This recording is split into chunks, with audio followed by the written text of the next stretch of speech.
जय सिया राम। मैं आचार्य राजेश श्री राम जन्मभूमि अयोध्या से। प्रिय दर्शकों, कर्म, न्याय और दुख के कारक ग्रह शनिदेव 27 जुलाई 2026 से लेकर के 11 दिसंबर 2026 तक वक्र गति करेंगे। लगभग 138 दिन, 4.5 महीने से कुछ अधिक दिन तक शनिदेव उल्टी चाल चलेंगे। तो धनु राशि के जातकों को उसका क्या परिणाम प्राप्त होगा? सोशल मीडिया पर आपने देखा होगा कि शनिदेव के इस वक्री गति के कारण लोगों को बहुत डराया जा रहा है, लेकिन मैं आपको आश्वासन देता हूं और शास्त्रों के बल से आश्वासन देता हूं कि डरने जैसी कोई बात नहीं है। जो परिवर्तन आने हैं वो वैश्विक स्तर पर आने वाले हैं। वो मेदिनी ज्योतिषी अर्थात मंडेन एस्ट्रोलॉजी का विषय है। जब से शनिदेव ने मीन राशि पर गोचर करना प्रारंभ किया पिछले वर्ष मार्च में, तब से शनिदेव व्यवस्था में बड़े परिवर्तन के कारक होकर के चल रहे हैं। और जब जब शनिदेव चलते हैं, हर 30 वर्ष में ऐसा होता है कि शनिदेव मीन राशि पर गोचर करते हैं और वैश्विक व्यवस्था में, खासकर आर्थिक व्यवस्था पर व्यापक परिवर्तन लाते हैं। शनिदेव वही कर रहे हैं। इस बार थोड़ा सा देवगुरु बृहस्पति का भी साथ मिला हुआ है, क्योंकि देवगुरु बृहस्पति भी अतिचारी हैं। तो परिवर्तन तो बड़ा होगा, लेकिन वैश्विक स्तर पर होगा। परेशानियां आएंगी, वैश्विक स्तर पर आएंगी। युद्ध आदि की संभावनाएं बढ़ेंगी, उपद्रव, अशांति के वातावरण बनेंगे, लेकिन वो सब वैश्विक स्तर पर होगा। लेकिन निजी जीवन पर उसको लागू मत करिए। निजी जीवन में इसके बड़े लाभ भी हैं। क्या लाभ मिलेगा धनुराशि के जातकों को? आइए जानते और समझते हैं। आप सब जानते हैं कि कोई भी ग्रह जब वक्री होता है तो उसका बल अधिक बढ़ जाता है। महर्षि पराशर भी कहते हैं कि वक्री ग्रह उच्च के समान परिणाम देता है, बल बहुत बढ़ जाता है। बल क्या होता है? 5 प्रकार के बल होते हैं ग्रहों के। एक अयन बल, काल बल, तीसरा पक्ष बल, चौथा दिग्बल और 5वां चेष्टा बल। बल क्यों बढ़ जाता है वक्री ग्रह का? क्योंकि वो चेष्टा बली हो जाता है, अर्थात उसका चेष्टा अर्थात एफर्ट, प्रयास बहुत बढ़ जाते हैं और 3 गुना मात्रा में। इसीलिए शास्त्रों में कहा गया वक्री ग्रह महाफल प्रदान करता है, अर्थात भारी मात्रा में फल प्रदान करता है। और संभवतः इसीलिए महर्षि पराशर ने कहा कि वक्री ग्रह उच्च के समान परिणाम देता है। क्या करता है? तो इस सारावली ग्रंथ बताता है कि वक्री ग्रह क्या परिणाम देता है। क्वचित राज्यम, क्वचित पूजाम, क्वचित द्रव्यम, क्वचित यशः, ददात विहगम विचित्रः, चेष्टा वीर समन्वितः। सारावली ग्रंथ स्पष्ट करके बता देता है क्या परिणाम देता। क्वचित राज्यम, कभी राज्य दे देता है और कभी पूजा पाठ में लगा देता है। क्वचित द्रव्यम, कभी भारी मात्रा में लाभ करा देता है धन का। तो कभी क्वचित यशः, मान प्रतिष्ठा बढ़ा देता है, पद प्रतिष्ठा बढ़ा देता है। क्यों करता है? चेष्टा वीर समन्वितः, क्योंकि चेष्टा बल उसका बढ़ गया है, चेष्टा बल से समन्वित हो गया है। तो अब यहां पर जब चेष्टा बल बढ़ गया है, बली हो गए, तो करेंगे क्या?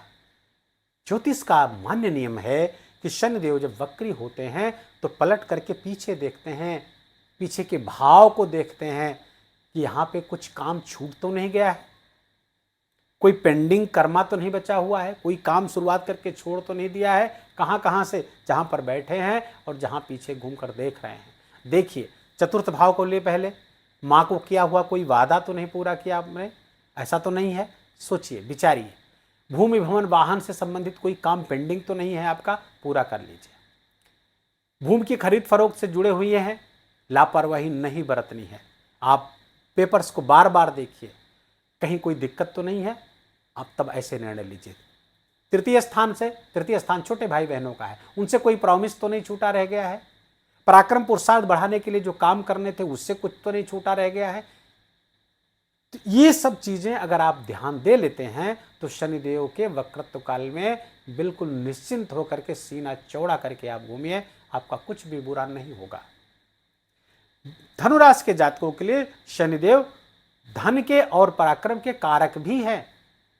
अब साहब, शनिदेव जब वक्र गति करके, सीधे लॉजिक लगाइए कि शनिदेव वक्र गति करके जब पीछे वाले घर को प्रभाव में लेंगे तो पिछला घर किसका? उनका अपना ही तो है। तो अपने घर को कौन खराब करेगा? तो अच्छा ही करेंगे, यहाँ पे जो भी अच्छा करेंगे, बढ़िया करेंगे। और धनेश हैं तो धन को भी बढ़ाने का काम करेंगे, क्योंकि बल बढ़ गया। और कैसे बढ़ाएंगे धन?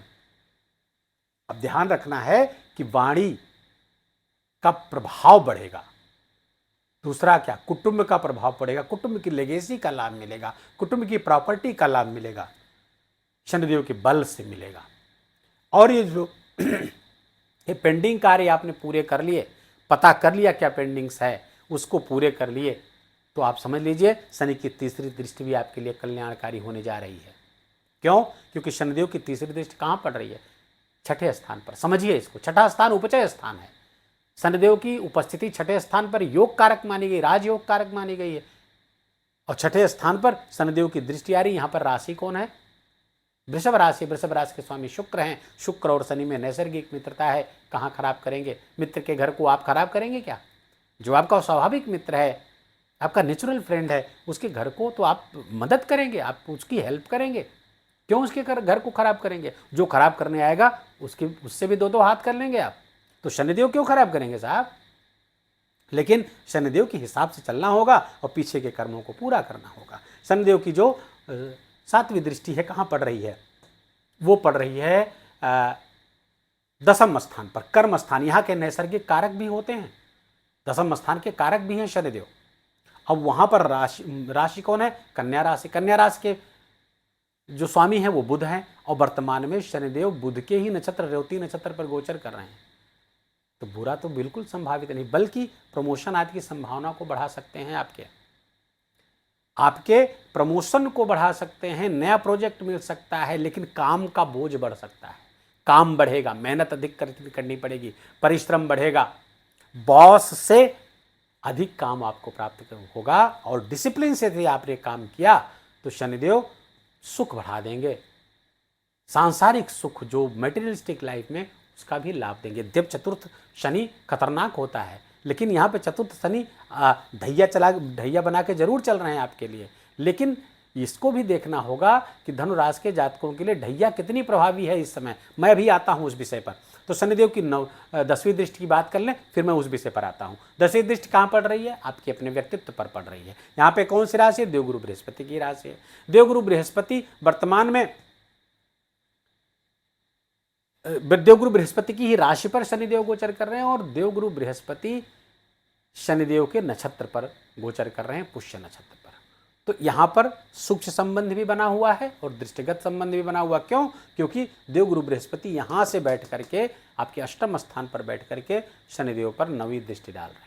तो शनि और गुरु में दृष्टिगत संबंध बन गया है, और नवम पंचम राजयोग भी बन गया है। शनि से पंचम देवगुरु बृहस्पति उच्च के होकर गोचर कर रहे हैं, अर्थात शनिदेव जिस राशि पर हैं उसके डिस्पोजिटर उच्च के होकर चल रहे हैं। और इस घर से पांचवा, इस घर से पांचवा, और यहां से 9वां, तो इसी को नवम पंचम राजयोग भी कहा गया है। त्रिकोण संबंध बन गया है।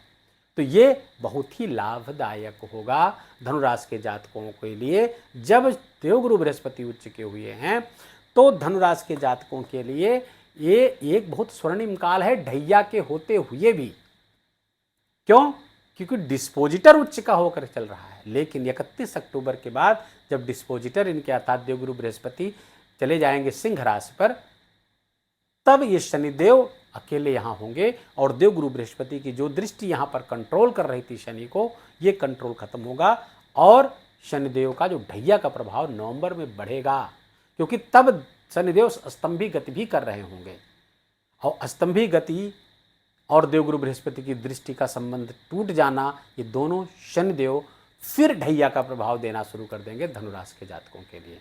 तो अभी तक के लिए तो निश्चिंत रह सकते हैं आप, लेकिन नवंबर में और खासकर 11 दिसंबर तक आपको सावधान रहना पड़ेगा, लगभग 41 दिनों के लिए। इस टाइम को नोट कर लीजिए, मेमोराइज करते रहिए कब आपको सावधान रहना होगा। उपाय क्या करें? उपाय तो आपको करना चाहिए कि पीपल के वृक्ष लगाइए, 1 लगाइए, या इसकी विषम मात्रा में 3, 5, 7 लगाइए। ना केवल लगाइए, पाल पोस कर बड़ा करिए। शनिदेव को प्रसन्न करने का इससे बड़ा कोई उपाय नहीं हो सकता। और क्या करिए? शनिदेव के बीज मंत्र हैं, ओम प्राम प्रीम प्रौम सहसनय नमः, या ओम शम शनिश्चराय नमः। जो आपको अच्छा लगे उसका अधिक मात्रा में जप करिए। और तीसरा, हनुमान जी की खूब आराधना करिए, शनिदेव उससे भी बहुत प्रसन्न होते हैं। अब कभी समय मिला तो बताएंगे हनुमान जी की साधना से शनिदेव क्यों प्रसन्न होते, इसके पीछे का जो तात्विक कारण है, दार्शनिक कारण है, उस पर चर्चा करेंगे। खैर, शनिदेव का जो अंतिम उपाय मैं बता रहा हूँ वो है कि जो पूर्व कर्म, क्योंकि कर्मों के फल दाता है, तो पूर्व जन्म के जो कर्म हुए जिसके बारे में हमें जानकारी नहीं है, या इस जन्म में भी जाने अनजाने को तमाम पाप हो गए होंगे, शनिदेव उसका परिणाम देते हैं। तो हम क्षमा प्रार्थना करें। किससे करें? शनिदेव जिसको अपना गुरु मानते हैं, भगवान मानते हैं, वो भगवान शंकर भोलेनाथ के पास जाइए और ये श्लोक बोलिए, कर चरण कृतम वाक्कायजम कर्मजम वा समण नैनजम वा मानसम वापराधम विहितम अभिहितम सर्व तत्क्षमस्व। जय जय करुणाब्धे श्री महादेव शंभो। हे प्रभु, नहीं संस्कृत आती तो हिंदी में बोलिए, प्रभु जो कुछ भी गलती हो गई, जाने अनजाने, विहित अविहित जो भी कर्म हो गए हों, उसके लिए प्रभु क्षमा करिए हमको। कोई गलती हुई, क्षमा मांगने से भगवान प्रसन्न होंगे, शनिदेव भी प्रसन्न हो जाएंगे और आपका बहुत कल्याण करेंगे। वीडियो को यही विराम देंगे। वीडियो अच्छा लगा हो, आपके काम का लगा हो, मेरा बोलना आपका सुनना दोनों सार्थक हुआ हो, कृपा करके इस वीडियो को लाइक करिए, अपनों के साथ शेयर करके उनको भी इसका लाभ दीजिए। कमेंट में जाकर जय सिया राम लिखना बिल्कुल भी मत भूलिएगा। मेरा विशेष निवेदन, विशेष आग्रह आपसे, चैनल पर नए हैं तो इसको सब्सक्राइब कर लीजिए, बेल आइकन की घंटी दबा लीजिए। अपना बहुत बहुत ख्याल रखिए। ईश्वर आपका बहुत बहुत मंगल करे। जय जय सिया राम।